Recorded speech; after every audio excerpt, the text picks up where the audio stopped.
All right, folks, welcome to Inside the Numbers with the People's Pundit. I'm your host, Rich Barris, the People's Pundit. Don't forget to like the videos if you like them and share them far and wide. If you are on YouTube, it would be great if you could mosey on over to Rumble and subscribe and like it there, and vice versa as well.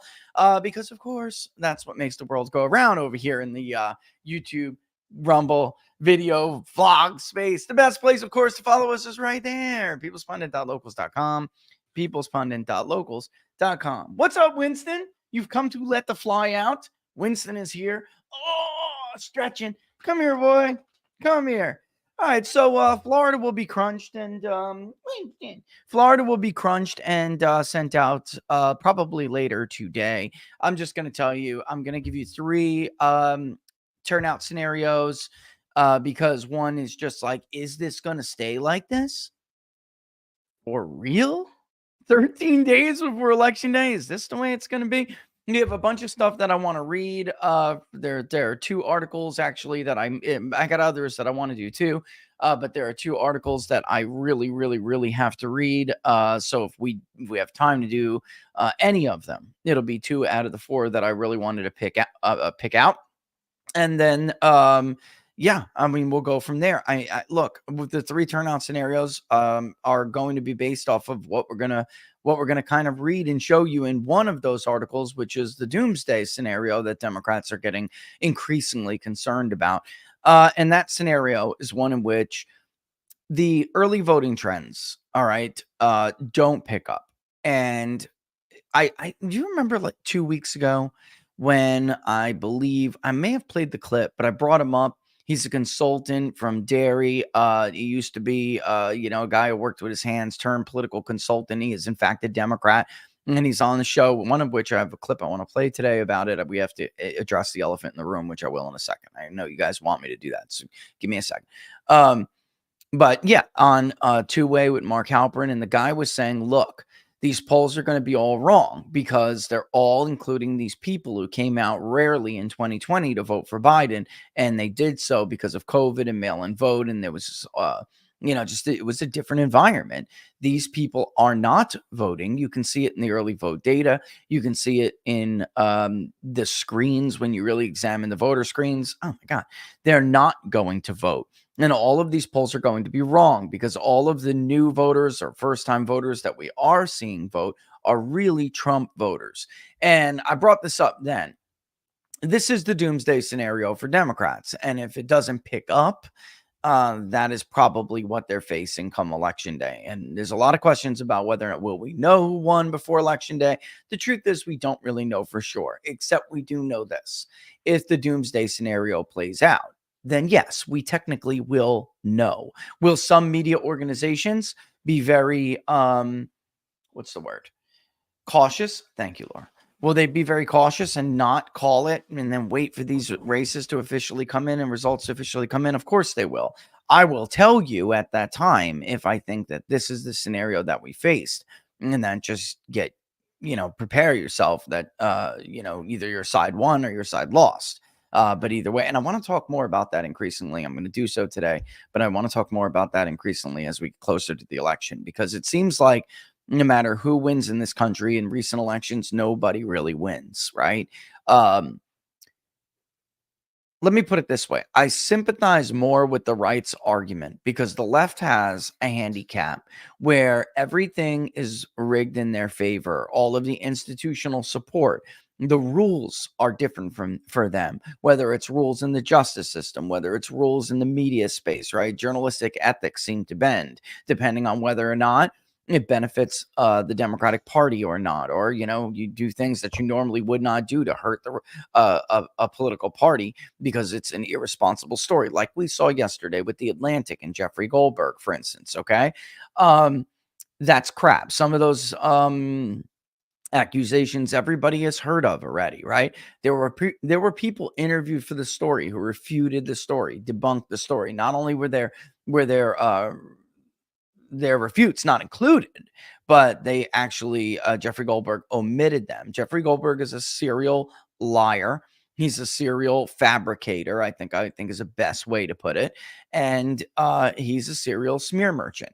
All right. Nobody thinks he has real credibility, and yet he does this stuff. And they use rags, like liberal rags like The Atlantic, for instance, or the Daily Beast with the dossier. Everyone knew the dossier was fake, yet not only did they give it to a liberal rag to then inject into the regular system, which then got circular reported by corporate media, but they did so without telling the public that everyone understood that that dossier was not credible. So, but this is where I'm going with this. Like, you would not see this on in a manner that would benefit the right. The rules are different for them. So I sympathize with their argument, and it's like literally my job to listen to voters' frustrations. And we cannot keep this up forever, where every time it looks like the Republicans are going to win, right? The Democrats and the state and the corporate media and all of it come together, pull their resources together to do something to either rig it so they cannot win, or when they do win, to subvert their duly elected agenda, right? Their duly elected rule. And that is what, whether you like Donald Trump, you love him or you hate him, you cannot, at this point, if you are a fair observer of the facts, you cannot, with a straight face, argue that the system, the government, all of it, the halls of power, subverted his rule in a manner that is arguably the T word. And why does that matter? You shouldn't care because it's about Donald Trump. You should care because the experiences of those people who voted for him, their lives didn't get as, didn't improve, right? And then they removed him using this like very ridiculous overhaul of our political system, right? They have grievances too. And if you do not decompress the electorate, they'll explode. So we're always talking about the health of our democracy, right? And the health of our self-governance. You cannot have one side repeatedly feel that the system does not work for them. And even when they win and win fairly, they are not allowed to govern. They are not, folks, it's like insert whatever you want in place of taxation and add without representation. You cannot do this. And on the flip side of all of this, if Harris loses, which, let's be honest, right now is the most likely scenario, right? If Harris loses, there will be a huge number of people who have been lied to this entire time, and they have lied to them in many ways, not just directly, but through omission and then through manipulation. The media campaign to reimagine the image of Kamala Harris and it was a media led. Jake Tapper was literally their bitch. He spearheaded it in corporate media to remove the duly elected president, who was also the duly elected Democratic nominee. And they went through this campaign. It creates, this is what they do in these little things that they don't tell you on how they manipulate this stuff. It makes it even worse. So, for instance, that propaganda campaign, that whatever you want to call it, it is like a social bias campaign, but it's more than that. That pollutes the environment when it comes to polling and doing what we do, and it creates all of these different kinds of response biases that are born on various forms of cognitive biases, and it's like it was never real. But tell that to the liberal who believes every word of it. And then come election day when they lose, like with Hillary Clinton, do you remember how like stunned they were to have lost? I mean, at some point, I mean, people on the right would say, Rich, that's their fault. How many times can you be duped? But it's still not fair to them. It's not right. And is it really their fault? They've literally been conditioned to listen to these people as like sources and voices of authority and credibility. It's going to take a lot for people to, that other side to realize it. Most Americans know it's bullshit. Most do. But many, we're not talking about this huge majority where it's a stabilizing majority. Many don't. And then this outcome comes, and suddenly you have all of these people It is a form of like mass psychosis. It is. And then they're biting or trying to get the bit to be fed something to make the world make sense to them. So we get things like Russia collusion. All of this is incredibly destabilizing. And the answer is not going to come from national media. These people, look at what Goldberg did yesterday. Whether you're on the right or the left, you should be absolutely furious at what Jeffrey Goldberg did yesterday. The family denounced the report. For the love of God. The main family in question that is the subject, and I'm not going to further embarrass them by bringing them up, but they're not alone. No less than 3 other people who were interviewed by the man for this story have come out and said not only did he not report what I said correct, or maybe he didn't report it at all in the case of some. In the case of Meadows, it was like, that is not what I said. In fact, I completely I refuted this without hesitation, and yet he writes whatever he wants. That is not your friend.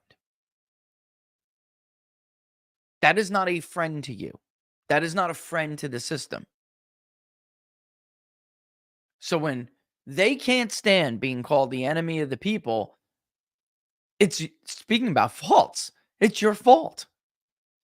You are, in fact, the textbook definition of the enemy of the people. You are. But if we were to open Webster right now, folks, and look at the definition of an enemy, someone who seeks to do you harm, someone who seeks to mislead you, right? A friend doesn't lie or shouldn't lie intentionally to you. A friend doesn't try to hurt your way of life, literally the human state, for their own ends. Deceive, and worse, disenfranchise, right? They want to literally reduce your very personhood to nothing in their little game. Nothing of significance. Just another piece on the board. Not to be given a second thought to how much they may hurt that particular character in their little game. The answer's not going to come from them. They have to be either completely humiliated or just destroyed. I'm sorry. We need a new system. The entire media model is corrupt. They can't even operate without the very same interests who are constantly working day in and day out against the American public's welfare, sponsoring them to keep them on air or sponsoring them to keep them online. The whole system is totally corrupted. They will never tell you the truth because it's not in their financial incentive to tell you the truth. And that agenda could change 10 years from now based on the needs of those interests, those rent seekers, the powerful. Look, George Bush is now their friend. They wanted to kill him and try him at The Hague not a decade ago. He's now their best friend.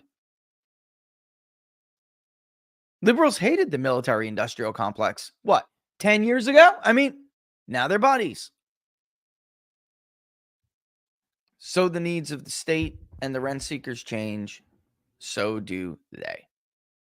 Because that's all it is. All right, getting into it. And the rules will be, like I said, the rules are different. So we get this story from Goldberg, and then let me go and address the elephant in the room here, because I've gotten so many questions about this, and I've gotten personal messages like, "Do you know what this is?" kind of thing. Yesterday, speaking of Mark, he goes on his show Two-Way, and he says, "I, for one, have heard about a story that would destroy Trump's campaign if true."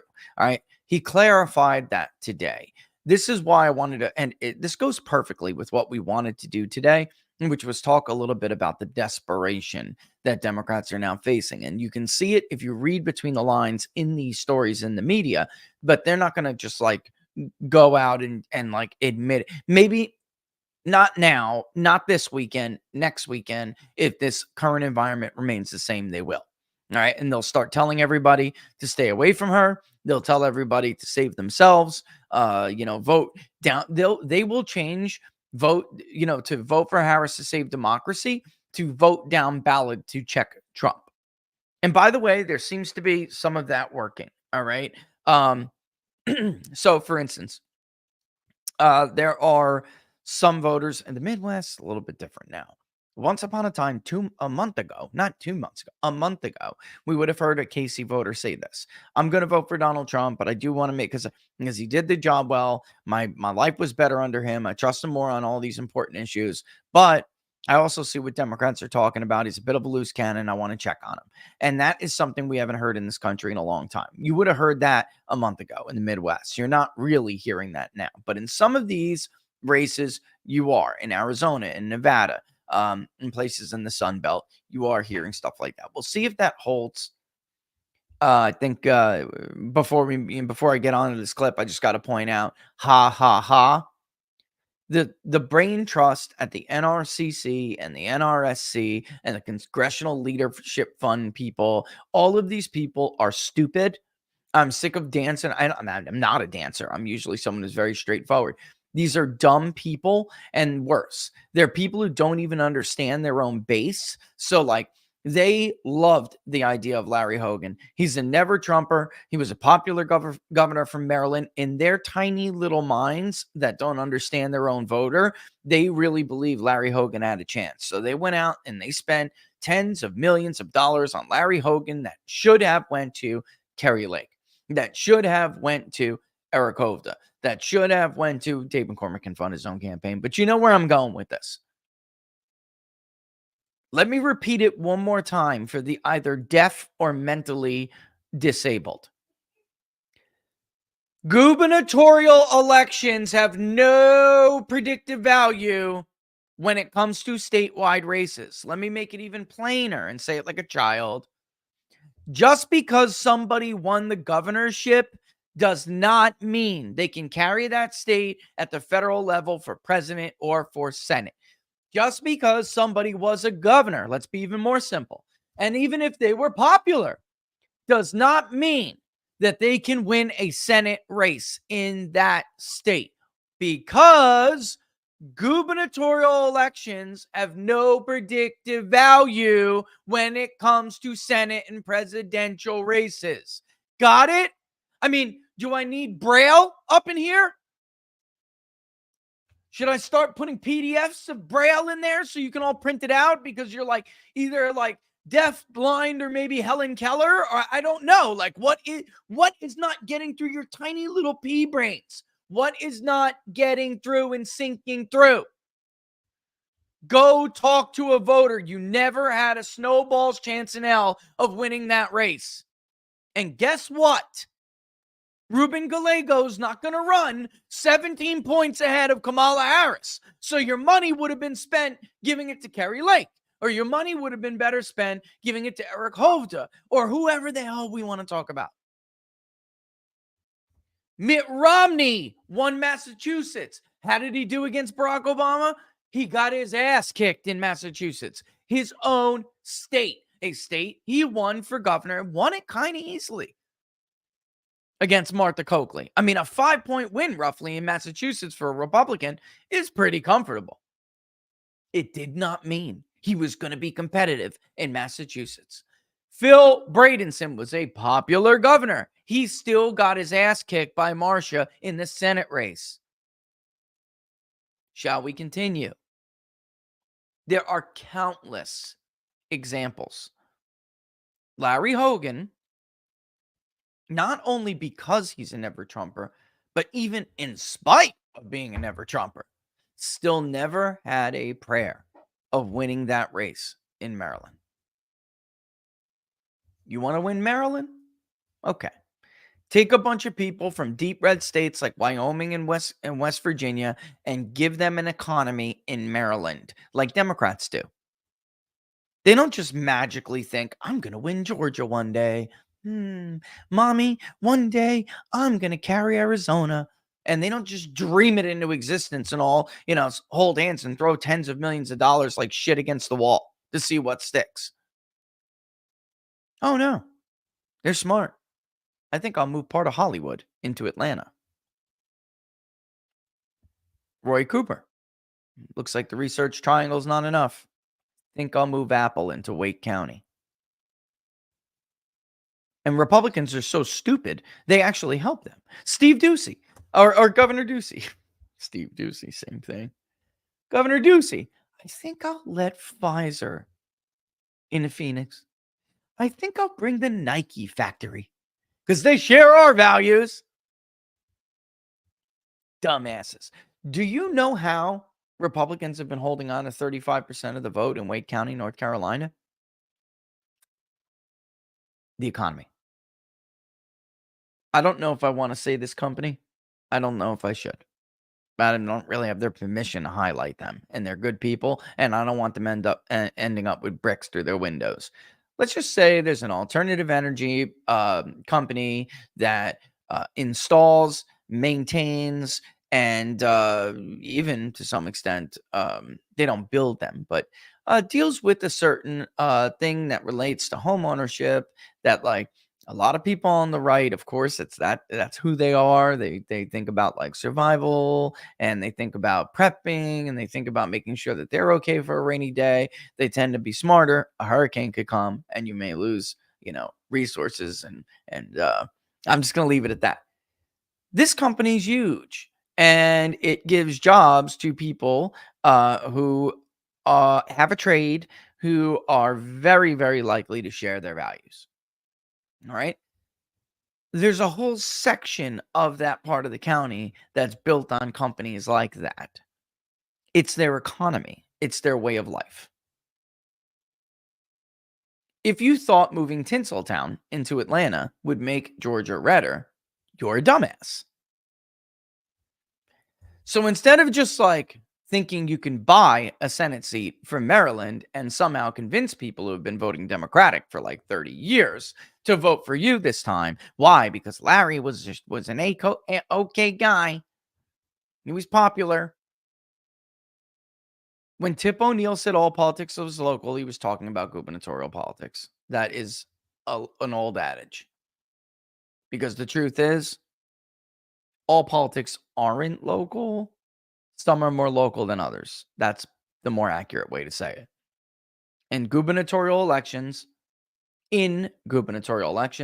voters have a far less strict partisan lean than they do when it comes to federal and national races with national issues.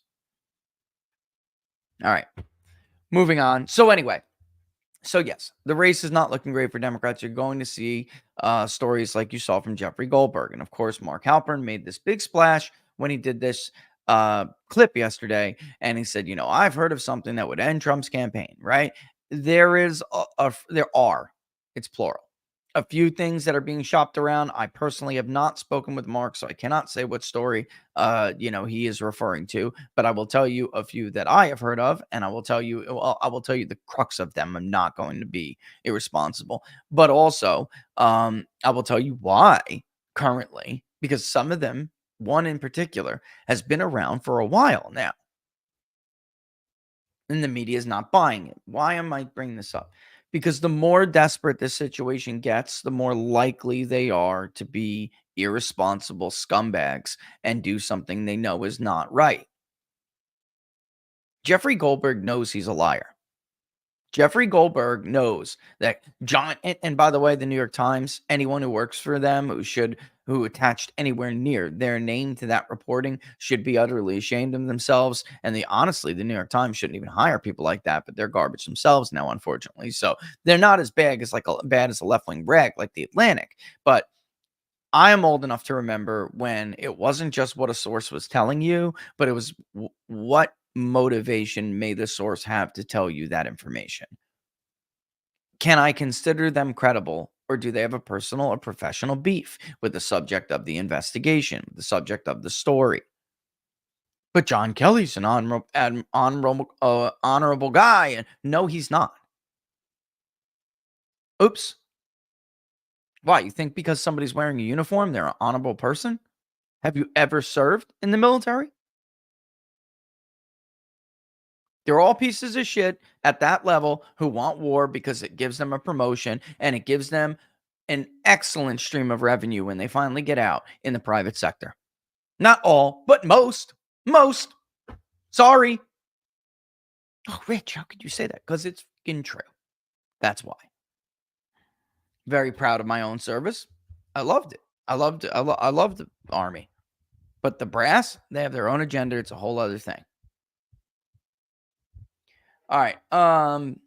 So anyway, he runs this today and he tries to clarify what he's saying. Let's go. point I was making is there's all sorts of things being floated out there.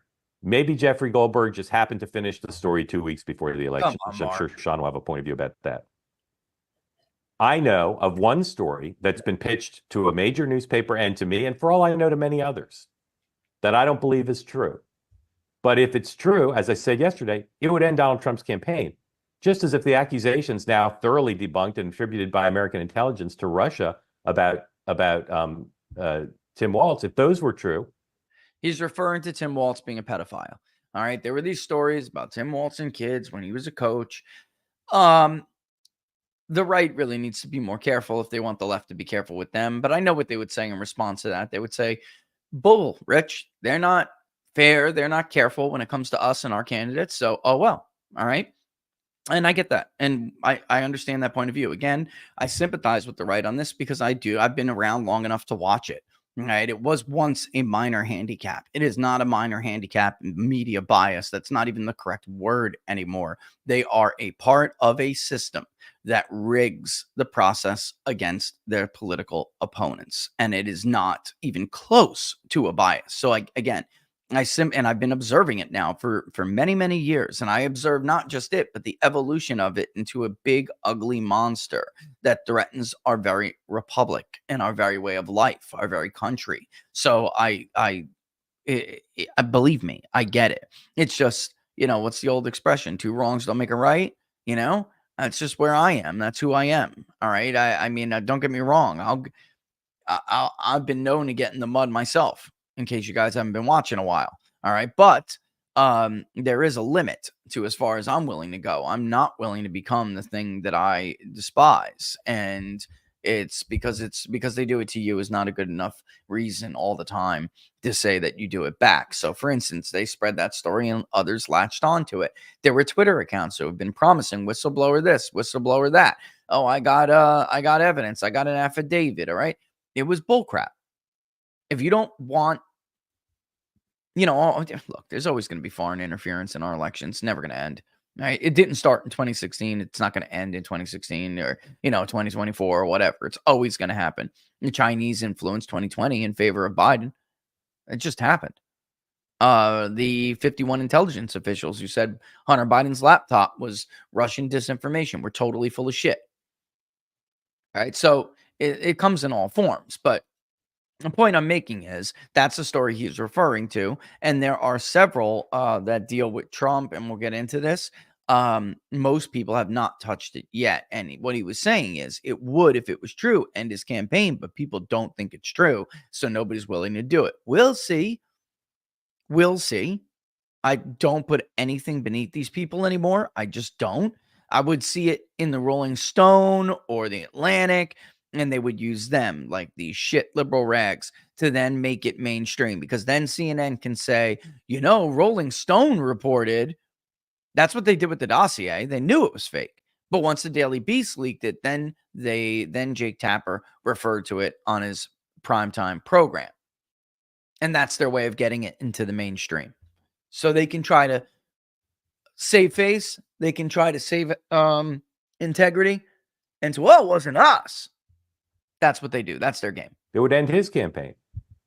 What we're seeing in the final days, is a point I was making, is actors who want a certain outcome are on social media and in pitches to reporters, and in the case of the Atlantic, Jeffrey Goldberg writing himself, are trying to affect the end of the race because they're so desperate to try to pull a Comey. I'm not pursuing the story. I don't think it's true. People in Mar-a-Lago, calm down. All I'm saying is there are people out there pitching stuff. And if it were true, it would end his campaign. But if someone pitched me a story that said Trump is a Martian I might not end his campaign. People. No, I wouldn't. I'll tell you right now. If Trump was a Martian, I'm voting for Trump.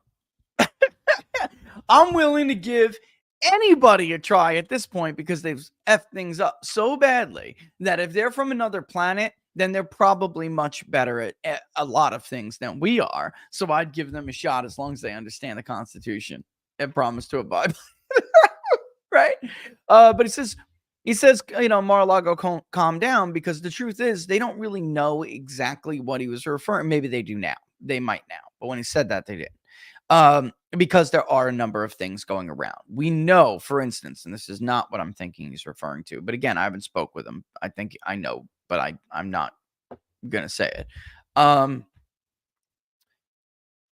let me just give you some examples. Trump's emails were hacked by Iran, apparently. Donald Trump never writes email. He doesn't do it. Or at least I still don't think he's engages in the practice of email because he doesn't put things down on paper. He's honestly too smart. You can be extorted with what you write, folks. You can be blackmailed. You can be, compromised, right? So he's never been in the habit of that and text messages. Even, for instance, when I've gotten texts from I wouldn't even say him. It's always like when you contact a political campaign for comment, whatever, questions, whatever, there'll be somebody who represents them that gives them that campaign. The same is true of Donald Trump. And, Trump's always in the habit of putting up, and I've never put any out there for anybody to see, but, Donald Trump's in the habit of sending people handwritten notes, things like that. Right. That always comes from somebody else. So, like, I still think he has maintained the long-standing practice of not using emails, but there are apparently a lot of other stuff in there that are embarrassing, hearsay, second and third party hearsay stuff, which could be embarrassing and politically damaging. That said, there are a lot of people in mainstream media who have seen not a lot, but there are a number that have seen the content of some of those emails and have not released it. And there's a reason why. One, they don't want to encourage the state actors having the ability to do this. So there's one in particular, it's a she that I know has seen this some of the stuff, and I got to tell you, she surprised me. I did not think, because she is a rabid left-winger, I did not think that she would have maybe an editor stopping her, and I'm giving her too much credit, but I did not think that she had the ethics or the discipline to not just drop this stuff in everybody's lap. Now, I could be wrong, and next week we could all have the laughs on the People's Pundit because they are that scummy and they are that dirty and they are that fanatical, and they decide to drop it anyway because they realize what the Harris campaign is realizing, and now Democrats are leaking, which is that this race is getting increasingly difficult for her to win. So they will try to, as Mark said, pull a Comey, right? There's another one too. There's another thing too, which many people do think is faked. And the reason for that, and I'm not going to entertain it. I'm just telling you what I think I can. The reason for that is that this thing has been promised to people since Donald Trump came on the political scene, and it has never been delivered. There have been all these accusations. Oh, I saw it. I heard it. I this and that. And it has never been corroborated. And the source themselves, like the source of the bottom line, they would have to say, yes, that's authentic and that happened. And they're not doing that. So a lot of people aren't touching it because they suspect that this has been completely fabricated. And yes, it would be very damaging. And that's all. And that's all I'm going to say. I'm not going to entertain anymore. But look, Trump has survived a lot. But if this was true and that was real, it would be bad. All right. And this is coming from somebody who, saw the Billy Bush thing. But again, it would be, look, folks, Donald Trump's been here now for 10 years. All right. He's been a presidential candidate or candidate for over 8 years. They hate his effing guts. They have tried to do everything in the world. They've leaked everything, to include having this poor, stupid idiot reality winner leak a SARS report and leak parts of classified documents that she knew would get her prosecuted. I mean, they've done everything. Look at what Wolf did, a longstanding member of the Senate Foreign Affairs Committee, ruins his career just to leak something to the New York Times so he can bang this chick and get Donald Trump in trouble. Like, they will do anything and would have already done it, is my point, if they felt that they could. So 10 years this guy's been around, and this thing is still going around, this allegation still going around, and it's like, please, if it was real, you would have saw it. They would have killed him in the crib. Actually, they would have killed him October 10th.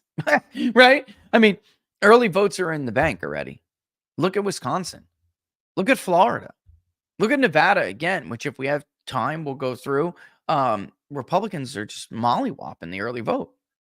Now, again, we don't know. I mean, 15% of those Republicans could be voting for Harris. You don't know who they're voting for. It's possible. I'm not going to be a boner from Target fart and make that proclamation, however, because that didn't work out very well last time. But now, by the way, this is why I always caution you with the early vote, because do you now, in this cycle, it's so plain to see, because you really have to be a partisan hack to try to spin this good for Democrats. Do you now see who the partisan hacks are? Can you now see them plainly? I challenged you guys, almost 2 weeks ago, to find me a cycle or an election, even an off-cycle election. Find me one during which Mr. Boner from Target Fart gave analysis that was negative or bearish on the Democrat chances based on the early vote. Ditto Michael McDonald at my alma mater, University of Florida, and the early vote project. But I got to thank you, Professor McDonald. Your incompetence is a big reason why I do this every year. You embarrass us. You're an embarrassment. If there was ever a year when somebody would be honest and say, this is not good for Democrats, this would be the year. Look at North Carolina. For those of you who didn't watch, what are the odds yesterday? You see this?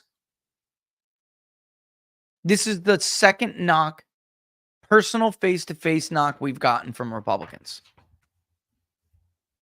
Laura, how many knocks have we gotten from Republicans, with the exception of when we moved here and they tried to register us to vote? How many knocks before this have we gotten? 0. What about all those years in Florida? 1, right? 2016. And it was a private group for Donald Trump because the state party and the national party gave up on him. 1 knock. So there you go. I mean, if you can't tell now who you can and cannot listen to, then I don't know how much help I can give you. With that in mind, before we move on to read some of these stories, now would be a great time. Why is that on? That's not good. I don't like that at all.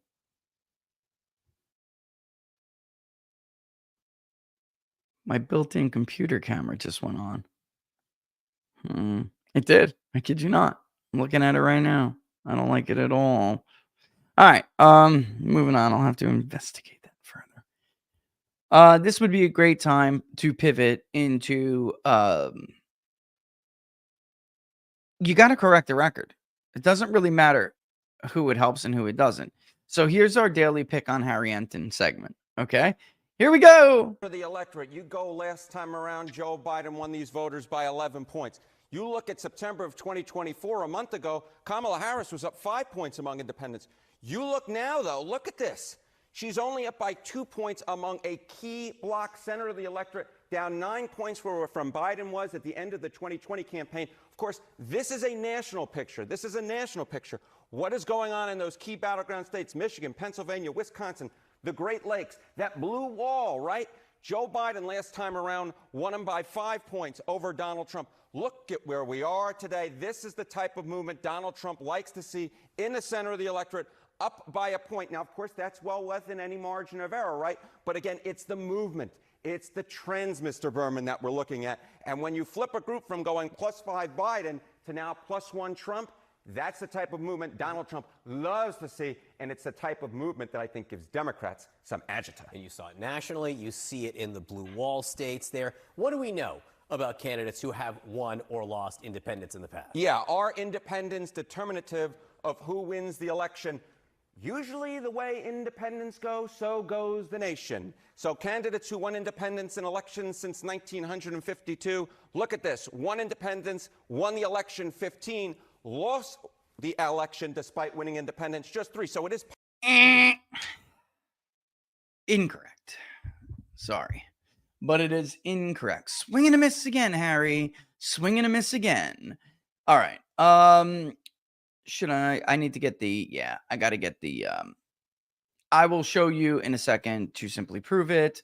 But the bottom line is Mitt Romney won independents against Barack Obama in 2012. He won them 50-45 nationally, 50-45, and yet he lost the election. So that is incorrect. Here is also why you need to take this with a grain. And look, bottom line is, Trump supporters, don't get mad at me for clearing this up. I mean, this is what we got to do here. This is wrong. And why am I doing it? Because I don't want you to be misled. I'm doing it for your own benefit. This is a totally different environment. This is an environment of chasing and being proactive instead of being persuasive. Okay. This is the environment we now live in this country. Of course, persuasion is always going to be a key part of winning elections. However, it really is about mobilization and chasing, because let's say the overall electorate, independents, are telling us they favor Trump by 5. However, Democrats do a better job of getting their independents to the polls. So maybe overall independents favor Trump by 5, but in the electorate that actually voted, because Democrats had a better get out the vote, independents actually favored Harris by 1. Why am I saying this? In 2022, Republicans were leading on the generic ballot. They led in large part because there were mollywopping Democrats among independents.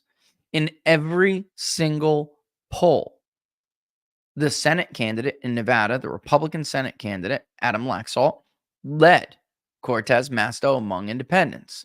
But because Adam Laxalt was a terrible candidate and couldn't get his voters to the polls, she actually did not only much better, but obviously each inched out, a margin among those indies that actually voted nationwide. Democrats did a better job nationwide overall, getting their voters, their leaning independents out to the polls. So they, despite trailing in all of the polls among independents going into the 2022 midterms, they actually won independents 49-48. All right. So that's my point. This is a lot about persuasion. So you're going back to 1960 Ford and Carter and Gerald Ford, and you're going back to 1960 Nixon, JFK, and blah, blah, blah, blah, blah. It's about who you mobilize. All right. And again, it's just actually factually wrong. Mitt Romney did win independents and still lost in Nevada. Republicans have, on numerous occasions, won the independent vote, but wound up losing the election in Nevada. Why? Because Democrats mobilized their people. So Barack Obama threw caution to the wind and abandoned the middle in 2012. His team gambled correctly and brilliantly on the idea that Mitt Romney was a shitty candidate, and not only Republicans, but right-leaning independents and working class voters in the Midwest particularly would not come out for Mitt Romney. So their goal was to juice their base turnout, especially among Black women, and win enough of them, get them, to overwhelm, all right, the independent vote.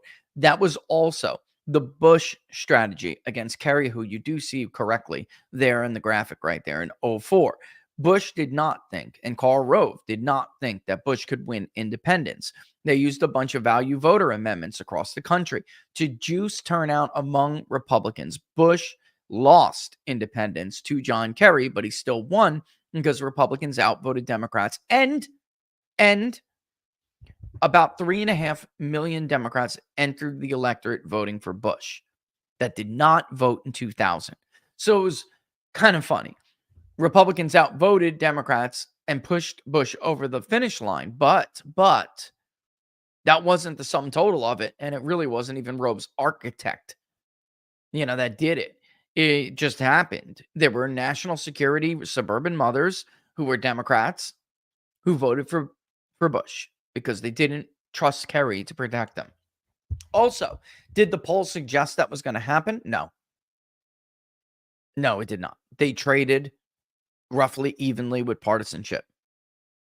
And Kerry was winning independents. The polls were R+1, R+2, R+4. That's what gave Bush leads in the polls when he went into the final day. They traded leads throughout the summer because it was difficult for pollsters to see what the electorate would look like. And that's how we went. So what could happen this time? Well, Harris could win independents and still lose.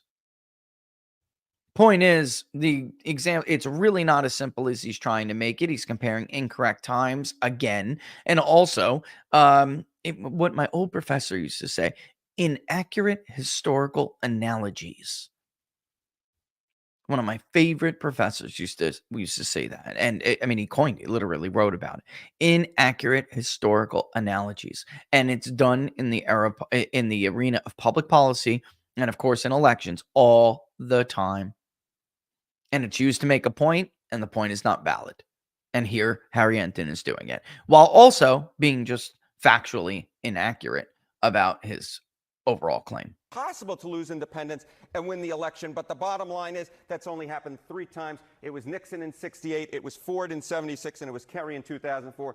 Normally, when you win independence, John, it's a very good sign. Mitt Romney won independence and lost the election. Any sense among the people who are identifying as independents now what they're saying or how they're feeling or why we're seeing this? Yeah, why are we seeing this movement in the electorate, perhaps away from the Democrats towards Donald Trump? And this is true overall. This is true among independents as well. View is too liberal, right? Are you out of the mainstream, perhaps? 38% said that of Joe Biden back in 2020. Now that number is up to 48% for Kamala Harris versus the 40% or so who see Trump as too conservative. The bottom line is Harris may be a little bit too out of the mainstream, at least compared to Donald Trump when we're talking ideologically speaking. Look at the trends. They are pointing in a direction when it comes to independence now. Harriet, and thank you. Thank you, Mike. Very much. Yeah, that's the takeaway from that. That is problematic for Democrats, is that overall it's a trend. The trend is going against them, and it's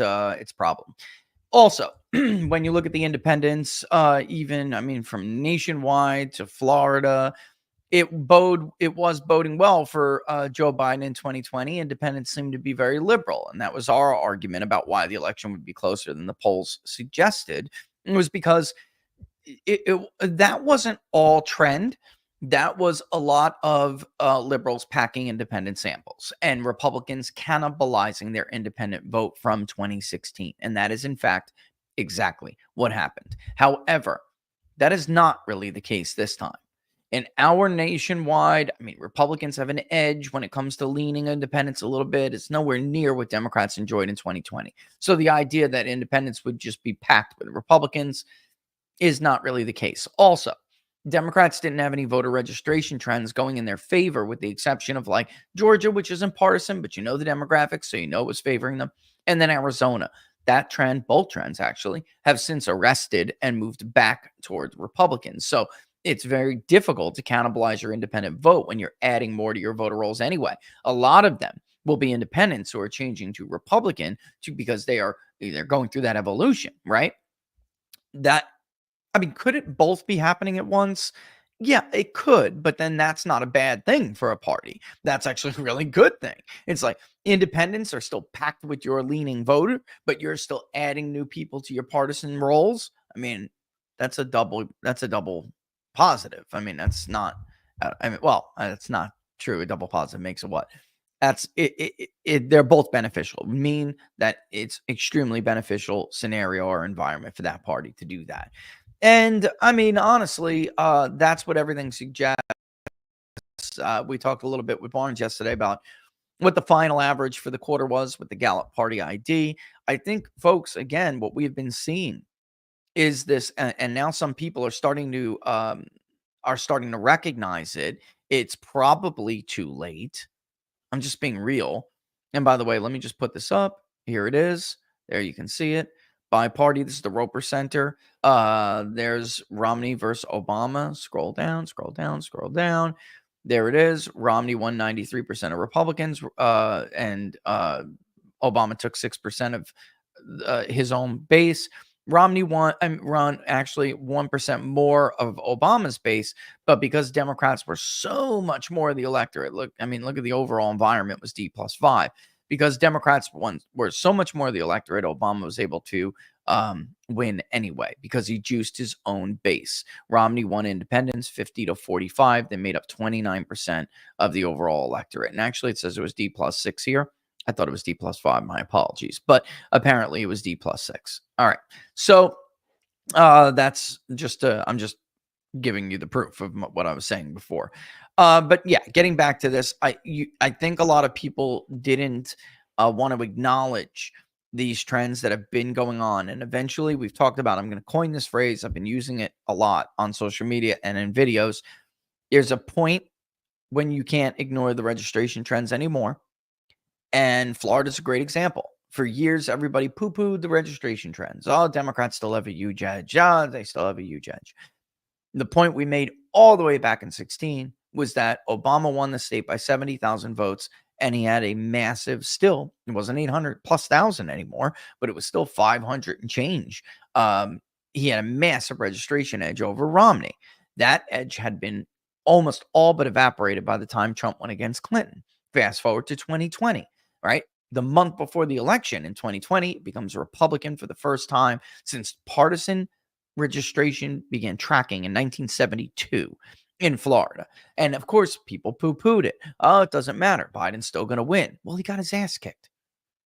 And all of these talks about firewalls and early vote firewalls. Thank you, Dr. Steve Turley, yesterday on your show for acknowledging what I'm saying. You cannot have the same firewall every year if you're bleeding registrations. It means the firewall technically has to be bigger every year that you lose partisan advantage. If you no longer have 55,000 vote advantage in the state of Nevada, then the 20,000 firewall is not the same. And in point of fact, it's going to be much more difficult to even hit that firewall if your entire advantage is only a little bit larger than the firewall that you're aiming for. Which in Nevada now it is. It's basic math. This is not difficult arithmetic, folks. It's not, like advanced statistics. And in Florida, everyone ignored it. Everyone ignored it until they hit the event horizon, the political event horizon. What is that? The point of no return. Not under the current state anyway. Maybe you change your current state, your physical state, and then it's a different situation. But these other states have been mimicking states like Florida, not only in registration trends, but in demographic trends for years. It's just that Florida was ahead of them. Even Arizona is one of them, although it is a little bit different. Obviously, we're talking about different subgroups. Nevada has technically, when you compare it to the nation's PVI, has been technically more Republican slightly than even Arizona, even though Republicans have been losing it. The trends have been more Republican slightly. North Carolina. Democrats have been bleeding registrations in North Carolina for years, and the left's favorite thing to just ignore it and sweep it under the rug is, oh, those are just old white people who vote Republican for president, but they're still Democrats. Folks, those white people they've been talking about since Bush v. Kerry. Guess what? They're freaking dead, most of these people. Like, people don't stay 70 years old forever. It's ridiculous how we entertain this every year. They are state to state migrants. Arizona would be blue without them right now. Nevada, same thing. These are the beneficiaries of out of state migration from places like California, Illinois, New York. It's all in the census data. And we've been polling it for years, by the way. You guys know this. And when it comes to Arizona, Nevada, Florida, are you first gen, second gen? Where'd you come from? What state were you in before? What state were you born in? Very interesting. But once you do it, you can see it clear as day. It's the same thing. Republicans are leading in the early vote in North Carolina. Oh my God. Well, what did you expect? With all of these Republicans from New York, New Jersey, Illinois, California, moving to Eastern North Carolina, it's like, did you expect a different result? In the same token, the reverse was happening in Georgia. As there became a more professional economy in Atlanta and the Atlanta suburbs, as it became, I use the Tinseltown example, but they are by far not alone. And it's not the only reason. Politics, economics does make up politics. It does. And for a while, Democrats were benefiting from people moving into the Atlanta metro area. That was a bright spot for them. Same thing with parts of Phoenix. However, so everyone wants you to think it's only the education thing. It is, but it's like, why are these destination areas being looked at by these different groups? All right. So you can't ignore it forever. Now, I do think the bottom line is that Donald Trump is a turnout machine. And the moment Donald Trump got on board with early voting, it was going to change the game. This is the problem Democrats are having right now. There are isolated areas where they do get out the vote on election day. They can do it. I've seen them do it in Virginia. I've seen them do it in places like Gwinnett County and, the other areas in the metro area, the Atlanta metro area. But the research is very clear. Voters follow the strategies of the party and the party leaders, the ones they push. And there's just no robust ground game for election day. Also, they have not conditioned their voters to do that. So that's why if we look back in Nevada, we keep hearing, and everyone looks to John Ralston, we keep hearing John Ralston going, if this stays the same, I'm doing it too. So I'm guilty as well. However, here's the kicker. The empirical evidence suggests it's not likely to change. I expect Democrats to have a surge, especially on Sundays when it goes souls to the polls. I do. However, if you take the Silver State, in 2020, look at the first 4 days of early voting for Democrats. This has never happened in the modern Harry Reid era because their strategy, their infrastructure, their conditioning is vote and vote very early. And they put their best feet forward early. Could this be a different example this time? Sure, it could. But the truth is, Hillary Clinton was having problems with her early vote as well. And I actually think because Democrats went all in on early vote, this could be worse for Harris. Because they have not the ground operation that they had when Hillary was even the nominee to vote on election day. There were still a number of states that had no early voting community, no early voting culture. Pennsylvania, Michigan, Democratic firewall states. Virginia, these were states that did not vote early that much. It was not like a Minnesota, right? Or an Arizona or a Florida. All right, so they put themselves in this box. So if they have a candidate that's not generating excitement, it's like what Alex Castellano said years ago in 2016, trying to explain to them why her machine didn't work, why it failed. It's like you can build a church all you want, but if God is not there, all you have is a barn. All right, let's read this article because here's part of the realization. Democrats fear race may be slipping away from Harris. Amy Parnes. And many of you may have read this by now, so I'm going to go through it just to give you a bit of an insight here. There is a growing fear in Democratic circles that the presidential race could be slipping further away from Vice President Harris. Sure, that's there must be another reason why they're bringing Barack Obama every day, and they're bringing Eminem in to announce him, and they're going to go all in on I think they just feel that they have no choice but to scare the shit out of voters. And that's why they're especially certain kinds of voters. And that's why they're shopping around that story that he's referred to. Mark was referring to, if I'm right, and the same story is the one I've heard about. If I'm right, they want to drop that, true or not. And by the way, that's what James Carville was talking about when he said, I don't care if we win honestly. In other words, he doesn't give a shit if 2 months from now, it's proven that that is a fake. He doesn't care. When you ask him about the ethics of it, he said, should we have played fair with Hitler? Come on, James, you're a piece of shit. Come on. You do that to a person? You throw those kind of allegations out there to a person? Knowing it's likely fake? I mean, right now, everyone has to conclude it is fake because the source is not saying it's real.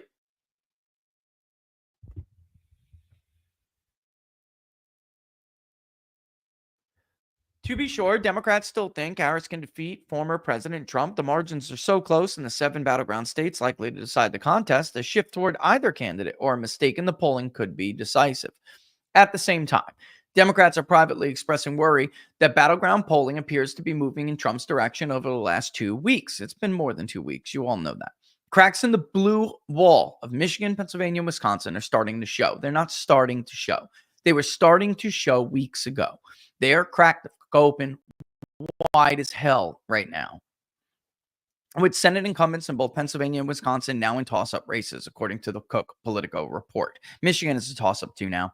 It is. I'll show you our latest in Michigan if I can. It's raw. It's not done being weighted, but it's basically an even race. Slotkin has a 1-point lead. That's nothing. And pollsters need to start explaining that more. Like, that is nothing. 1 point means nothing. Harris getting a 1-point lead in tip in the tracking poll this morning means nothing.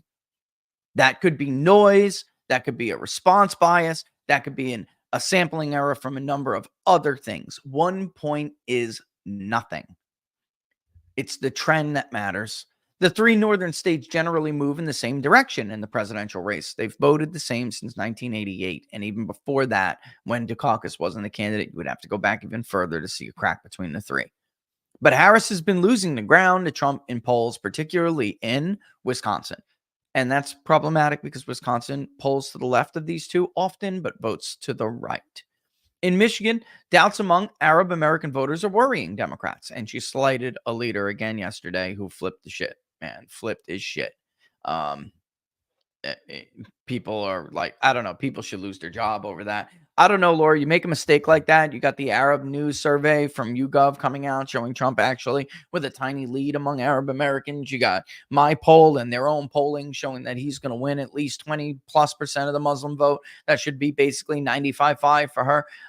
He could win a third of it. You got a bunch of them voting uncommitted with her. Supposedly, if she won those votes along with Biden, then guess what? Those votes for uncommitted were a vote for her too. Were a vote against her too. I mean, this idea like doubts among them, they know they're not doubts. They know that they are likely not going to be able to count on many of those voters for Biden. They made up. There are so many Arab American votes, folks. There are so many Muslim votes in Michigan. They literally account for Biden's margin alone. None of this is making Democrats feel better about an election day that is now less than 2 weeks away. Everyone keeps saying it's close. Yes, it's close, but are things trending our way? No. And no one wants to openly admit that. Well, that's true, but it is the truth. Democratic strategist said, and that's one who's talking off the record. Could we still win? Maybe. Should anyone be slightly optimistic right now? No. That may be the most honest assessment that I've heard yet from like someone who spoke to a reporter. Because, I mean, as a pollster and he's a strategist, he or she has been at this, no doubt, a while. And you can never say never. It's just not the way it works in this game. I mean, look at Biden. He had a huge lead. And yes, he won, but he won by the skin of his teeth. That lead was not real. So, like, yeah, I guess it is theoretically possible that she could win, but it's trending against her and she's down. So it's like, ouch, right? I mean, in 2020, at the very least, you could say this: it wasn't trending away from Trump, right? So it was close and he had a chance. It was like the polls were actually remarkably stable. They just thought it would be Biden in a landslide. They were remarkably stable and they were wrong, but they were remarkably stable. Like nothing ran away from Trump in 2020. In 2016, it ran away from Hillary. It just ran away too late for them to catch it, even with their built-in Democratic biases in the polls. And they did, because ours was showing that he was likely to win weeks and weeks before, but we didn't have that, and we didn't have that Democratic bias. But even if we did, we still would have saw the trend. They did, and they still saw the trend. With Romney, it definitely shifted away from Romney at the end. Obama was always ahead, but he was always ahead very, very marginally. He had a lead. He was always likely to win, but it really slipped away from Romney at the end. And it cost him everything except for North Carolina and Missouri. Another strategist was even more dour when asked about the current state of play. If this is a vibe election, the current vibes ain't great.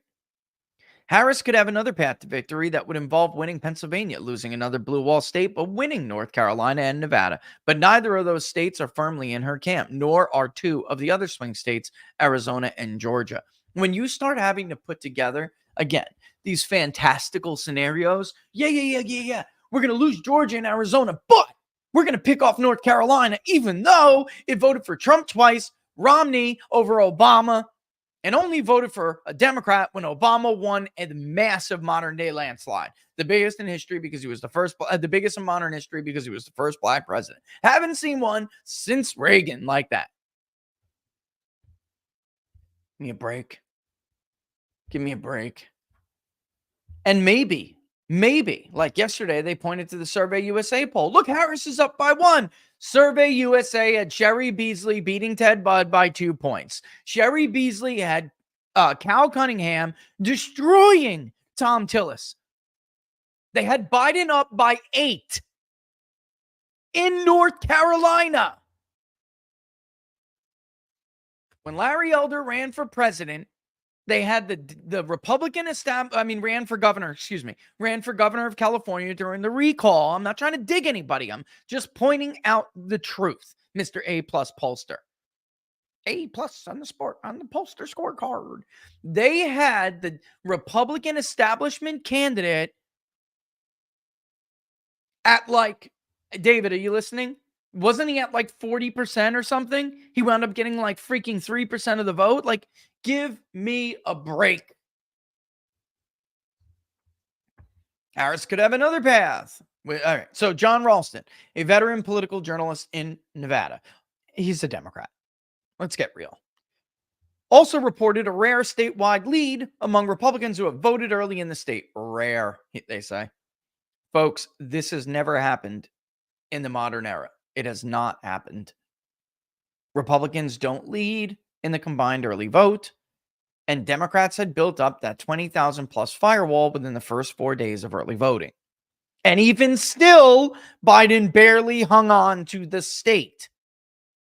And Ralston also said that Cortez Masto, whatevs, was going to win against Adam Laxalt despite the polling. He wasn't some guru, dude. Laxalt lost by 0.2% or something. It was incredibly close. The firewall didn't hold. Had Laxalt won a few more independents, it would have been over.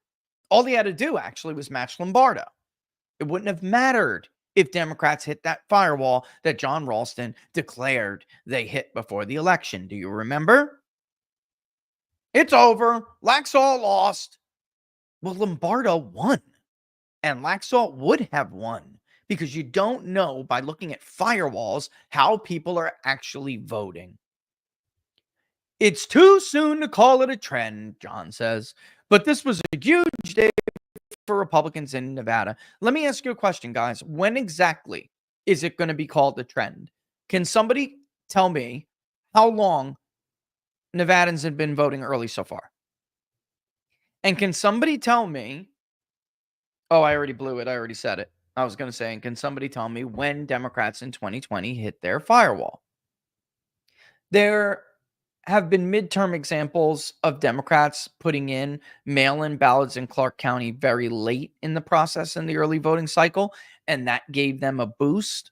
It actually even restored their firewall. There have been examples of that, but not in presidential cycles, and never when it reversed a trend like this. And there is a trend, okay? When you're talking about this long of early voting already, this is maybe the early trend, but it is technically a trend. And there has never been one like this in Nevada before. So, we'll see. But Democrats typically put their best foot forward early. They did in 2020. And if they dip a little during the process, they make it up with a late surge, and that overcomes, what looked maybe to be a little underperformance, but still strong. Never have we seen this. He later noted overnight, Democrats had cut into the Republican advantage, but the GOP maintained a 2 percentage point lead as of Tuesday. That was as of Tuesday. It got actually worse as of this morning, if I'm not mistaken. I'd have to, because I think the early vote was just the in-person vote was just a shred. Republicans are obviously going to do their best to keep it up, but let's say, as I expect, actually, let's say that let's say Democrats restore, what is typically their lead, okay? And let's say they go into it, and here we go. 16,500 votes. Yeah, this is the problem. The rural versus urban turnout numbers are just, that is the trend. I'm not sure we should be looking just by party. There is, there's evidence in the polling to suggest that urban vote would be a little bit more of the electorate in certain states. Michigan's one of them. Nevada's another one of them. And like the early vote, North Carolina was as well. The early voting is suggesting that appears to be the case. And at this point, like, Democrats are going to need an election day fall off to catch up. And I don't know. Democratic strategist Jim Manley, who served as senior aide to then Harry Reid during his tenure as Senate Majority Leader, acknowledged that the rash of news was discouraging, but he said he still feels optimistic about Harris's chances. It's pretty darn frustrating for it to be so close, given how extreme and unhinged Trump's rhetoric has been in the last couple of weeks. This is just like their closing statement. I got to tell you, if this hasn't motivated them already, I just don't know when it will. And also, I'm a big proponent of the idea that every election is a base election. I'm a huge proponent of that. The middle will follow you if they see that you have the courage of your own convictions. It's human nature. When people say they're like a moderate or like that, what they really mean is that they don't have strong views. I'm just being real with you right now, okay? Why does that matter? People with less conviction follow more. Sorry, I'm not insulting anybody. It's just fact. Trump was supposed to be the most extreme candidate like in the modern era in 2016. He won the independents. He won more of the moderate vote than Romney did and others did, or there was a smaller share of it. But the middle will follow you if they feel that you are a strong leader and they know where you stand and you're authentic and you have conviction. It's dangerous to do what Democrats are doing, which is being very tone deaf and speaking to a very small part of the electorate that they hope comes out. They may have misread this. The Trump hate this time around is not nearly as palpable, and it is not nearly as large, just as a share of the electorate. Like, Look at Gallup's recent poll. I mean, you could look at the AP poll if you want. I mean, they suck. They were Clinton plus 13 and Biden plus 14. So if you want to look at an incredibly biased Democratic slanted poll, you could knock yourself out. I would rather look at Gallup, who has a much better reputation. Gallup once had Trump extremely negative. Now they have his image plus 2, Harris negative 2. So what you're dealing with is a lot fewer people in the electorate who will hear this message. They don't buy it anymore. Many of them obviously did at one point, but they don't anymore. And you're just trying to reconvince them and then gin up your base. Why don't instead you speak to the issues that matter to them? And they can't. They've been all over the place. It was like 2 weeks ago, it was healthcare. And then, now it's, did you hear her word salad in that ad that she's running in North Carolina and Georgia? She throws every issue in her final statement. Well, it's her only statement in the ad. Every issue is thrown in there. It's ridiculous. And in some weird way, because they threw everything in, it's a typical word salad style that Kamala has. Because they did that, it sounded in the ad as if she was blaming the tax cuts for inflation. It's absolutely laughable. Nobody believes that. Certainly nobody persuadable. I'm done giving them free advice. Let's just go. I just hope and trust they've got a plan. Hope and trust are not the same things, and hope is not a plan. I hope and trust they have a plan. Are you hoping and trusting against what the culinary unions have said in your state? These people are like always right, man. They know when they're motivating their voters and who they're motivating for. So many of these leaders chose to just stay out of this election. They don't want to go against their members. I don't know, man. I don't know. That's why I'm not surprised by the data. I'm not surprised. Other Democrats interviewed by The Hill on Tuesday also voiced some optimism. Some pointed to Harris's robust schedule in the closing days of the campaign. Folks, she wasn't on the campaign trail at all yesterday until later in the night. On Monday, she basically had nothing. Yes, it's getting to be more robust now, but only because, and I'm not sure how widely this has been reported, but it is true. There will come a point in a campaign that is whatever you want to call it, the appearing loser campaign. All right. There will get a point when toward the end, everyone wants to offer you advice. The only ones you really have time to talk to are the ones who bankrolled your ass. And the donors are like, get off your ass. So now she's going to, but where is she going? Everyone's, she's going to Kentucky. He's going to Kentucky. She's going to Houston. Folks, they're trying to help the down ballot candidates, not in the positive way. When a candidate who's leading goes to areas that aren't really competitive for them, but they're trying to help because they know they're going to have coattails. That's not this. She needs a future after this. If she loses, she knows, and they all know, that everyone who was behind this coup to remove Joe Biden is going to be up Schitt's Creek and out of favor with the Democratic elite.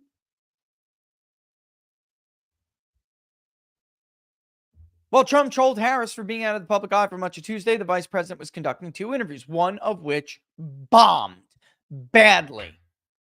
Again, with the why are you going to be different thing. And then also the question about, did you know or cover up his cognitive decline? That answer was awful. In the other one, she forgot the name of the state of Michigan. A state she's losing right now. If I'm her advisor, I'm having a coronary, dude. I don't know what I would do. Holy shit, you just saw the internals. You couldn't remember the name of the state. Trump should have had that cut. He may have it, or I don't live in Michigan. Somebody please let me know if he cuts an ad and you see it in Michigan, whether you're watching YouTube or whether you're watching and it comes on, or you're watching I don't know, your favorite show. Traveling to Texas, which is not a swing state, has raised some eyebrows. Not really. She's trying to help Allred. She figures if she gets a good enough margin in Houston and parts of Dallas-Fort Worth, other parts of Dallas-Fort Worth are going to be more Trumpy this time. I hate to break it to everybody, especially Taryn. But if she does very well and still loses the state by 7 points, as the Emerson College poll suggests, but if she does very well in that area, then she may very well push Allred over. Cruz always polls worse than he performs, though. He does. Let's not forget the Reuters Ipsos poll, sponsored and conducted with Larry Sabato and his tiny crystal balls, that actually had Beto O'Rourke beating Ted Cruz.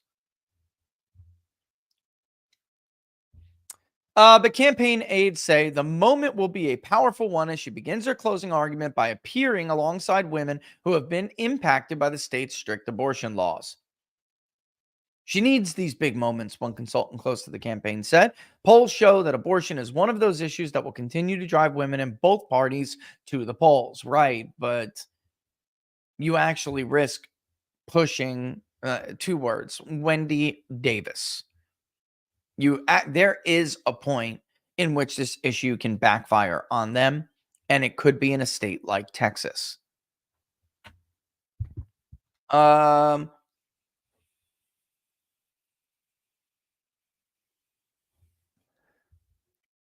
going to read this not because I think it's intelligent, because I actually think that it's indicative of why they're having such problems. Okay. Jamal Simmons, who served as Harris's communications director earlier this year. All right. One of the few people who obviously was not recycled out because she can't run the vice president's office. It's just true. He said she's taken risks such as appearing on the Fox News interview. Folks, nobody I know or anyone who knows anybody knows would tell you that they have talked to anybody who thinks that Harris has taken risks. In fact, most people think she's playing it too safe because that's the kind of person she is. She doesn't like to walk on any political borders. She doesn't like to touch any third rail. She's basically a suit, dude. I mean, that's it. Like she's that kind of person and politician. And he said that it was basically effective and genius, spectacular, that she turned Republicans such as Liz Cheney into another running mate. During her interview yesterday, she actually called Liz Cheney a leader in the Republican Party, a thought leader in the Republican Party. This is how tone deaf they are. Liz Cheney holds the dubious distinction of being the member of Congress, an incumbent member of Congress, to get their ass kicked by the biggest margin any incumbent has ever lost a primary. Ever. If anyone is swayed by Liz Cheney in the modern era over Donald Trump's brand of America First Republicanism, they're not Republicans anymore, and it's a charade. It's a tiny, tiny fraction of the party. By the way, this is the daughter of a war criminal, someone they called a war criminal not 10 years ago. They wanted him hung and tried at The Hague alongside George Bush. Now they're heroes. Truly incredible.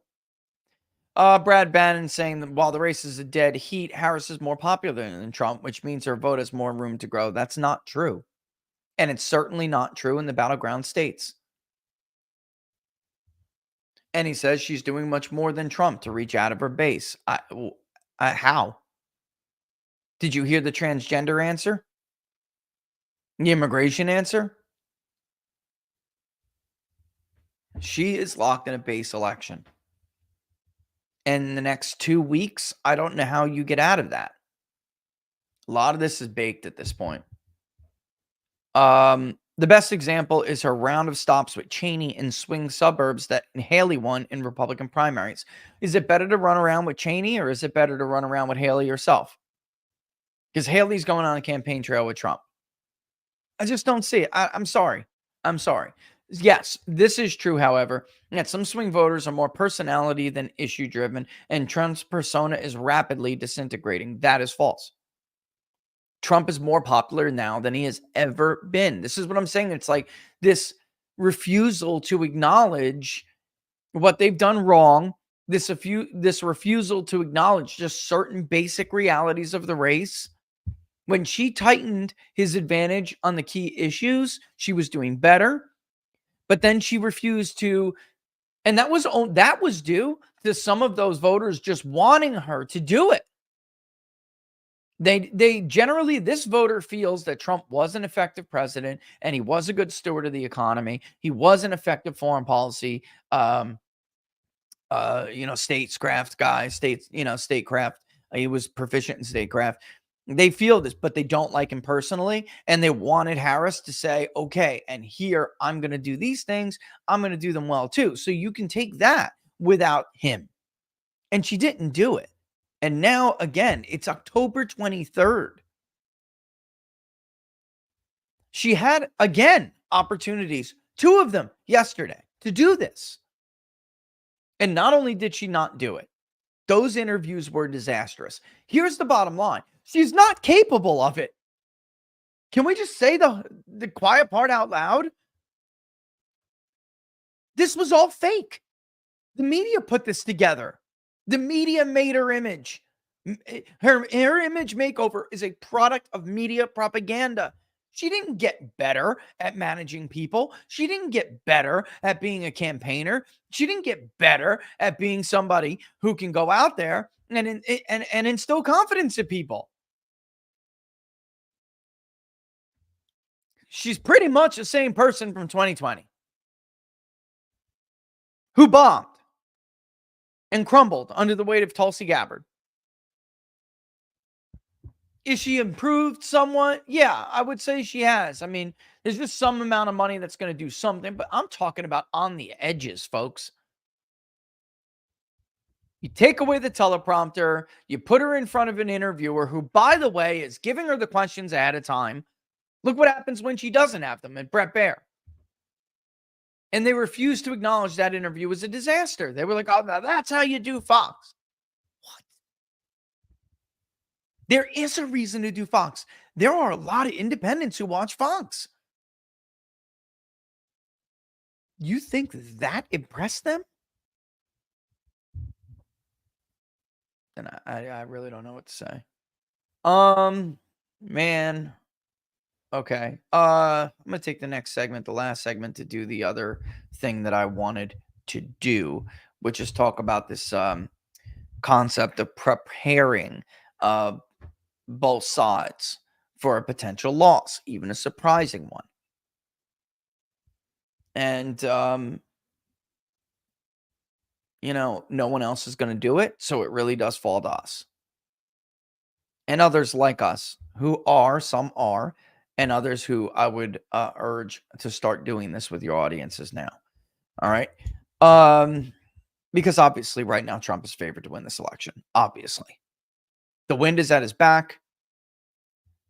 Yes, it is possible he doesn't. And, Republicans should contemplate that as well. However, there's one article I think is really good from a guy who's been telling Democrats what you just heard, textbook example. Horseshit. Mid to long term, his argument, and now it looks like potentially even the short term.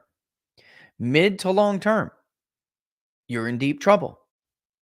And you're not appealing beyond your base and beyond, this certain group of people who is not a growing group. We act like there's going to be rich suburban women running everywhere. White, rich, suburban women. He's been arguing Democrats have got to stop doing that, and they've got to start thinking about the future and not being so radical and letting a small but very loud group of people dictate the woke direction of their party. And if and when you lose, which is what he's saying now, better be ready for it. And you should not deal with it the way you dealt with 16. But we'll do that after the break. Look, folks, speaking of people going nuts and shit happening. With its current situation's not sustainable. That's why you should, follow the example of others if you haven't already, and start looking for better ways to protect your wealth. All right. If you've ever thought about doing that or even diversifying with currency, investing in gold and silver, Freedom Gold is definitely the place to do it. All right. What I love about them really is that it's just the bottom line, no hard sell. They want you to be confident in the decision you make. All right. There's so many other things to love about them, but that for me is the core. Now, here's some others. These houses have like minimum requirements of 50K, 20K, 10K, even Freedom Gold is 5, but not for you guys. All right. They've dropped that all the way to just $500. Even if you, by the way, you start a new gold or silver IRA, you get a $500 credit, which is awesome. If you take advantage of any of these deals that they offer listeners and viewers, you get thrown into a prize pool. And I don't know when we're going to have time to bring them on to announce the winner. We have winners we have to announce. It's just that with the election coming up, it's difficult to find time to do a segment that's unrelated to the election. It's very hard.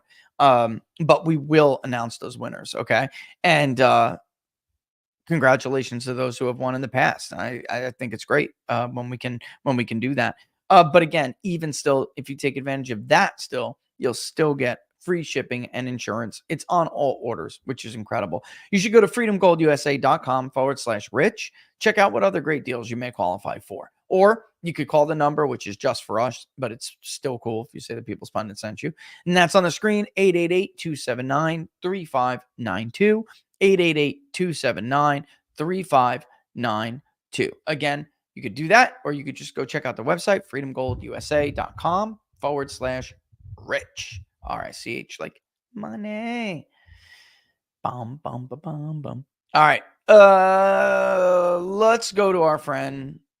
No, let's not. Let's play another clip first, and then we'll go to our friend on the left, who I read all the time, and you should as well, no matter what side you're on. He's a smart guy. His thesis was cracked wrong, but he's still a very observant guy and has a lot to say.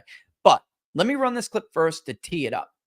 We're going to go back to Mark Halperin because he seems to be the only one following the example that myself and a few others have been doing. He has got a popular show now, a show that's growing in popularity. So I'm absolutely loving that he is doing this because I, like him and others, share a grave concern. The left is going to lose their minds. All right. That is not a reason not to vote for who you want to vote for. That's their fault. However, if Trump wins, the left's going to lose their minds. If Trump loses and there's some dubious things surrounding the outcome, God help us all. Like, either way, we need now to start preparing people for an outcome that they may not like. Like, our system cannot survive this election cycle after election cycle. All right. Let's roll it. So a couple of pieces came out today online that are being much discussed in my world. The first, if we could put this up, please, a headline from Politico. Oh, that's the other one. Jonathan Martin, their columnist, wrote a column that basically says people don't understand what Kamala Harris is doing. He analyzes in great detail the event she did yesterday with Liz Cheney, and basically says, if you read between the lines, and I know Jonathan Martin a little bit, if you read between the lines, he's basically saying Democrats are in a panic because they don't understand her message, and that campaigning with Liz Cheney on democracy is not going to win the undecided voters. Okay. Second is a column or an article in The Atlantic by Jeffrey Goldberg, who runs The Atlantic. And that story, again, I don't know if we have that headline. If we do, please put it up. That story has, as The Atlantic has done in the past, that story has headlines or blind quotes, rather, from people alleging Donald Trump said things that are quite provocative, racially charged, disrespectful of the military. The Atlantic has run stories like this before. The Trump campaign says these quotes are made up. The stories are made up. Yeah. They came back both in the story and elsewhere. I don't want to get into the details of the Atlantic story here. I haven't time to do any of the reporting myself. It didn't run that long ago. But it's the kind of story that Republicans look at and get furious at, including the Trump campaign.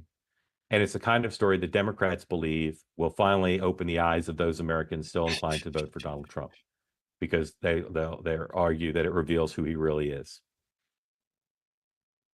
These last 2 weeks are going to be filled with things like this. And I can tell you, without going into detail, that I've been pitched a story about Donald Trump now for about a week. This is the wrong clip. That, if true, would end his campaign. This is the wrong clip. Oh my God. I wasn't listening. I was looking at the model, which changed. I have to tell you about that. Okay. Well, look, we're going to do it ourselves then. Sorry. That was the old one that got uploaded, I guess. All right. So basically he was trying to say, look to your communities and, you look to each other for this stuff. I know some people are going to be unruly, but you're not going to get the leveling effect that we need here from the media. You're not going to get it from, unfortunately, your leaders. And if Trump does win, I very much hope that he goes out and he invokes how he did it in 2016. He was incredibly gracious. All right. Hillary Clinton lit the match. She did it. He went out there and he was incredibly modest and he went out there with humility, and he reached out to people who didn't vote for him. And then she became the first person in American history not to go to the microphone and concede when she knew she lost. She did, not him. She sent John Podesta out there to tell everybody the votes are still out there and we're all going to count, go home. And that gave the media time to pull what they pulled and sow this bullshit, these seeds of this bullshit about Russia, which then led to Steve Scalise being shot. They did it. We cannot let them do this time. Regardless of outcome, we cannot let them do this. And there's a reason why I was looking at the modeling. All right. I do want to go over Don't Lose Your Minds. And of course, he's talking to Democrats because he's a Democratic analyst and he's speaking to Democrats. But I just got the latest on Arizona, and it's gotten worse for Democrats. And I actually expected Democrats to do better. I spoke to a Democrat last night and I spoke to a Republican last night, both of whom are right in the middle of stuff when it comes to early vote. And after talking with them, from both of them, I got the impression that Republicans were going to have a little bit of an ease. They're still leading, but that Democrats expected to put up better numbers. You can argue that that's true some way, but there's real problems for Democrats in these numbers. And the number one that jumps right out at me is the difference in the share of propensity voting, right? So a high versus low propensity voting. Republicans have a culture of election day voting in Maricopa, usually in the morning, early first 3 hours of voting. And then the midday, Democrats do somewhat better. And then at nighttime, Democrats do very bad and Republicans do much, much better. And that's why, by the way, the judge saying that Kerry Lake couldn't have another hour was absolutely, I don't know how you could argue it didn't cost her. We've done the math. Another slightly less than 45 minutes of voting, she would have overtaken with the margin she was winning. So the fact that people were, not able because of the issues in the morning and then didn't come back at night because they didn't have time or whatever, maybe life gets in the way, is problematic. And those voters would have been lower propensity because a lot of the high propensity already went to the polls in the morning. That being said, looking at the numbers in Arizona, the low propensity vote, Republicans are doing a better job getting these people to vote early. They will basically be out of the way. So the lead that Republicans now have in early voting, all right, there's now 900,000 votes cast in Arizona. And here are the numbers. Republicans, 376,348. Democrats, 321,495. So there's a difference of 55,000 votes. And then others, just under 200,000, 199,000 5 votes. Democrats are not doing a good job getting new or 2020 votes in. These are reliable votes. Republicans are significantly ahead of them on new and in, like low propensity to no propensity votes. So Republicans, how can I put this? Their potential pool is larger. We always talk about this pool. Their potential pool is larger. It means Democrats are going to have to win independents by like an unrealistic margin. You are not going to net 55,000 votes out of 199,000 votes. Your margin is not going to net you 55. Nobody wins independents in Arizona by that kind of a margin. All right. Not overall. Let me just look. Okay, so what does that mean? They have the potential, Republicans, they have the potential to actually do a lot more damage as we get closer to election day. And then, of course, on election day, they will win the drop off vote. Not by as much as they'll win the election day, but they will win the vote of people who say, on election day, here, this is my mail in vote, but I'm dropping it off at this secure location, or I'm dropping it off at the polling station. I voted. Take me off the list. Now, those votes will not be counted for like 4 days. I'm not kidding. Maybe even more. Arizona's a shit show. All right. I don't care when we get Garrett, bro, I love you, but stick it up your ass. There is no reason your state is so messed up. All right. We can count 14 million votes in 45 minutes. You're a shit show. And yes, the laws are messed up. And it technically is the fault of the Republican legislature and the governor who made it that way. Understand, folks, the McCain machine is actually responsible for Arizona being an insecure shit show. It is.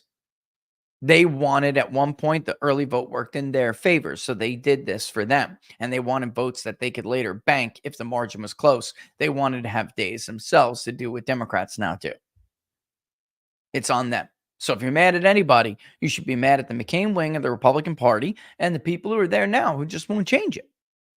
Now, you're not going to change it with Katie Hobbs. But before, Doug Ducey could have changed it. He didn't. Because he's part of that wing. And he doesn't like Trump. Or his voters. Or you, for that matter. All right, so Republicans have the ability here to make their margin larger. Democrats are digging a bigger and bigger hole every day that this goes on. All right. They will get during the midday, they will get some surge of vote. They will. But man, this is not looking good. And Maricopa, Republicans are ahead in the requests still by like 60,000. So they have room to grow. They're even ahead of Democrats on what's been returned so far, right? No, they're slightly down on what's been returned as their percentage of the return, but there's more than them, more of them. So actually by ballots, they're ahead, 222,000 and change to 192,000. Republican turnout is actually, they have more to turn out in Maricopa left. And a lot of those people will still vote closer to election day or on election day. Democrats built a lead in early vote so large that the Fox News decision desk thought it was impossible to overturn. They ended up being right, but for the wrong reasons, by the way. It was an irresponsible call in 2020, but that cannot happen in Arizona this year. In fact, okay, I'm going to say this.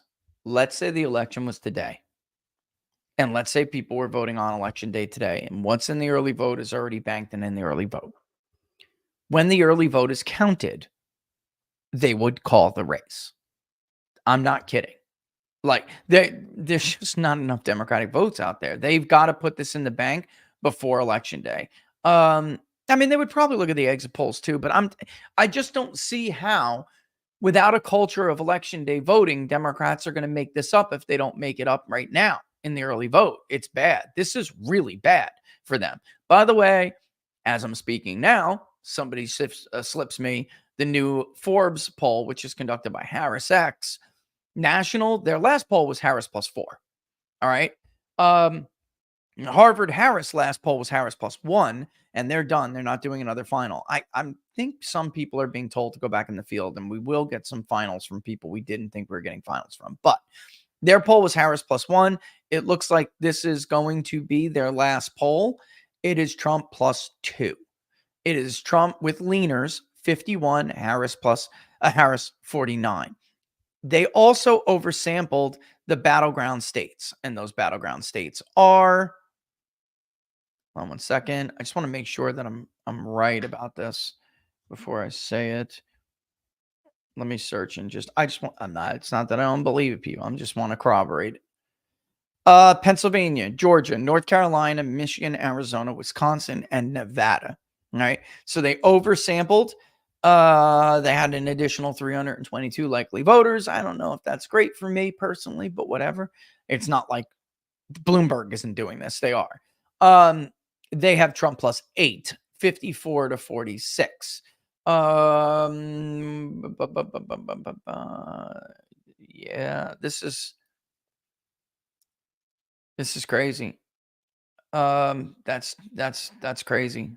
I mean, I'm not saying it's crazy wrong. I'm saying it's a crazy shift since their last poll. And a big part of that, I'm telling you, is a response bias. Even in Florida, we didn't start to feel like we were getting comfortable with some subgroups until we breached 1,000+ responses. And then that's when we started to feel comfortable that some of these subgroups are going to be well represented. Maybe something there is going on. I don't know. But I am very skeptical in the face of the idea that this is going to be like 22, where these polls are going to overstate Republicans, because the same demographic group is responsible for the polling miss in 22. That also happened in 20 and 16. And by the way, in 18 too. Everyone keeps pretending like 18 was a great year. It was a horrible year. Joe Donnelly did not win the Senate in Indiana, right? Cruz did not lose Texas. Phil Bradenson did not win Tennessee. Marsha Blackburn stomped him. Josh Hawley did not win by a point or 2 points. Fox News had Herman tied with Claire McCaskill. Mike Braun. Right. That's Indiana. But he was down to Donnelly 7 points in the last Fox poll. He won easily. So in any event, why is this? Well, same group. In 22, there were some other things that went on, but like the working class in certain regions particularly didn't come out and vote for Republicans in 22 the way they had in the past when Trump was president. In 18, when he was president, many of them, they still didn't come out for him the way they come out for him, but they came out for other Republicans where he went and asked them to do so. And he wasn't there for that this time. That's number one. Number two, internal sabotage. The Republicans thought they were going to win, seats in places they normally don't win them. So they felt they could sacrifice a bunch of people that were loyal to Trump, and they did them dirty the way that they just did other people dirty instead, siding with Larry Hogan, who's going to get his ass kicked. But that's not widespread this year. And also, we would have to, in order to believe that theory, we would have to believe that these people are not going to come out and vote for Trump. Well, guess what? Look at Arizona. We know they are. And that's early vote. Come on. Give me a break. Cue the vulgar hand gesture. That's not a middle finger that Laura doesn't like when I make on camera. All right, let's get to our boy, Rui. Oh, no, this is John on this one. Oh, I thought it was Rui. All right, but nevertheless, The Liberal Patriot, of course, is a left-wing blog. I thought it was Rui on this, but it's not. It's John Halpin. And basically he's saying, don't lose your mind over election results. America needs an emotional containment strategy for its political Cold War. Now, I don't agree with every statement made in this, but I cannot tell you how much I agree with the overall premise of this argument. I am deeply, deeply concerned about what happens to the minds of mass numbers of people in this country who have been polluted and deceived by the media. Last time, they just thought Hillary Clinton was going to win. It wasn't anywhere near like this. And they lost their shit.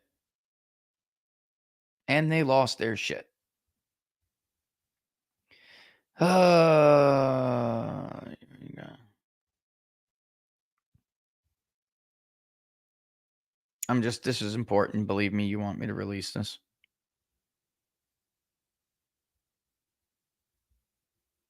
It was actually Harris +4, guys.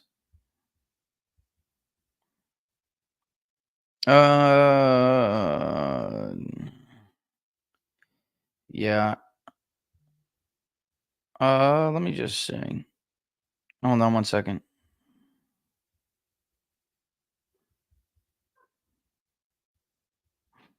I gotta answer these people back. Hang on one second. Here we go. All right, back to it. In exactly 2 weeks, millions of Americans will have cast their vote for a new president. The interminable 2024 election will be over. Given the closeness of the race, give me a break, John. Given the closeness of the race and the complicated and needlessly prolonged state vote counting mechanisms, we may not know for certain who won the presidency on the Wednesday morning after the polls close. And that is still absolutely true. Okay. And I'm telling you, like, I will tell you if they're just not calling the race because they're being overly cautious and there are so many states out there that still have votes to be counted. I will tell you whether or not that is simply a formality. The way I told you in 2020 that the votes that were outstanding for in Pennsylvania were going to be more pro Biden. So I mean, legit or not, we'll put aside whether or not we think that was legit or not. I'm not making that case. But in 2020, if you remember, I told you it will be very difficult for Trump to hang on to that lead. There are too many ballots outstanding once we knew how many there were. And many of these things are not in place anymore. So Republicans did lose a ballot, a challenge in Georgia about the paper ballot counts. That's unfortunate. That should have been implemented this year. The judge said that there wasn't enough time. That's, of course, bullshit. Every judge in the world, every judge in the country thought that it was entirely possible to overhaul our electoral process within 60 days and start doing mass mail-in voting in states that never had mail-in voting before. They thought that was completely acceptable, but here they can't get paper ballot. I'm going to get into it. Bottom line is there will be a number of very key states, even though Michigan's walking it back now, there will be a number of key states where we will know. And the truth is, unless it's very, very, very close, unless it is, but we'll know how many ballots are outstanding in many of the states, okay? And we'll also know from trends in certain areas how what we can expect from those returns when they come in. For instance, if Trump comes in the 30s in Pennsylvania when the early vote is counted, she's in deep shit. Oz got 17. Trump was in low 20s in 2020. The early vote is more Republican. If it comes in and Trump is in the 30s, statewide, not one area over the other, then she's in deep trouble. But we do know that someone will eventually win and someone will lose. Them's the breaks. It's critical now that Americans and their public officials adequately prepare for the visceral, emotional release of the most engaged voters in response to this coming political reality. Americans and their public officials is a liberal mindset. I don't expect shit out of public officials, and neither should you. This is up to us. In fact, actually, I do expect something out of public officials. I expect something out of corporate big media. I expect them to fan the flames of political upheaval, domestic political upheaval, even more. That's what I expect them to do. Not calm anybody down, but actually ramp up emotions and ramp up the likelihood of violence, because that is who they are and what they do. So we will need to just cut the end of that damn sentence off and just look to each other. Because in the end, folks, we are the only ones we can count on. If we don't learn how to better control our political feelings across political lines after this election, then the next 4 years of American governance could lead us to some dark and undesirable places. You mean like the FBI and intelligence agencies lying to the public to subvert the duly elected president? Like that very lie causing a nutcase to shoot the House Majority Leader? or the neighbor of a U.S. senator from Kentucky to be jumped by his left-wing nutcase neighbor while he mows his lawn. Look, I'm reading this and I applaud John for doing this, but I'm simply saying I don't feel like there's enough urgency here. We're still trying to cover our political asses. We're already in the middle of this, and there's shit on both sides. The right has a election fraud grifter problem, and I'm not saying there is an election fraud. There, of course, is, but there is an election fraud grifter problem that is sowing grievance and sowing like a defeatism attitude that doesn't believe in anything in the political process. Even if Trump was to win, these people would still go on and say Trump won by 20 points, but it's just a crooked system. Like they have got to get that under control. And then also the left, they can't lose.